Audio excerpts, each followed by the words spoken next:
ఓ నాకై చాచిన నీ చేతిలో చదివాను నా నిన్నని, నాతో సాగిన నీ అడుగులో చూశాను మన రేపుని.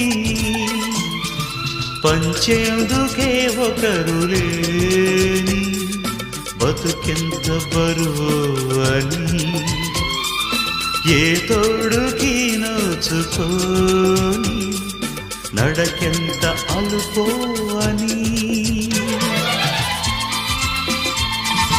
నల్లని నీ కను పాపలలో ఉదయాలు కనిపించని, వెన్నెల పేరే వినిపించని, నడిరేగి కరిగించని నా